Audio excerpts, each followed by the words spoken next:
ராம் நாராயண் ராம். பூமியில் பல மதங்கள் உள்ளன. இதனால் மக்கள் எந்த மதத்தை பின்பற்ற வேண்டும் என்பதை புரிந்து கொள்ள முடியவில்லை. பூமியில் வாழும் 800 கோடி மக்கள் இந்த பல மதங்கள் எங்கிருந்து வந்தன என்பதை குறித்து சிந்திக்க வேண்டும். யார்தான் இந்த கடவுள் இந்துக்களின் கடவுள் என்று, யார்தான் முஸ்லிம்களின் கடவுள் என்று சொன்னார்கள்? பூமியில் படித்த மக்கள் கூட மதம் குறித்த புரிதலில் புத்திசாலிகள் இல்லை. மேலும் அவர்கள் புத்திசாலிகள் ஆகவே விரும்புவதில்லை. அவர்கள் உண்மையில் புத்திசாலிகளானால் அவர்களுக்கு உண்மையான மதம் எது என்பது தெரிந்துவிடும்.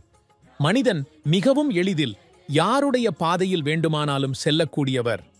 உதாரணமாக, தேர்தல் நேரத்தில் ஒரு அரசியல் கட்சி புதிய திட்டங்களை காட்டி மக்களுக்கு தன்னிச்சையான ஆசைகள் கொடுக்கிறார்கள். மனிதன் யோசிக்காமல் தனது விலை மதிப்புள்ள வாக்கை வழங்கிவிடுகிறான்.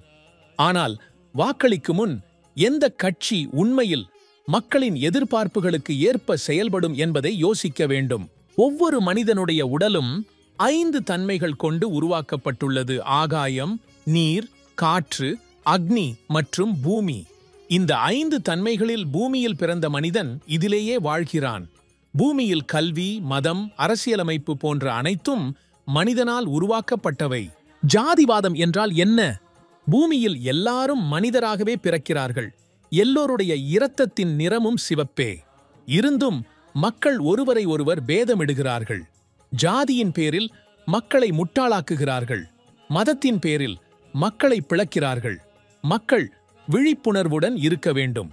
சரி மற்றும் தவறு எது என்பதை பிரித்தறிவதை கற்றுக்கொள்ள வேண்டும். பிரதமர் மோடி பிரதமராக வந்த பிறகு இந்தியாவின் வளர்ச்சி வேகமாகியுள்ளது. இந்த பூமியில் மனிதனால் உருவாக்கப்பட்ட அரசியலமைப்பே ஒரே சட்டமாக இருக்கக்கூடாது. இயற்கையின் அரசியலமைப்பும் இருக்க வேண்டும்.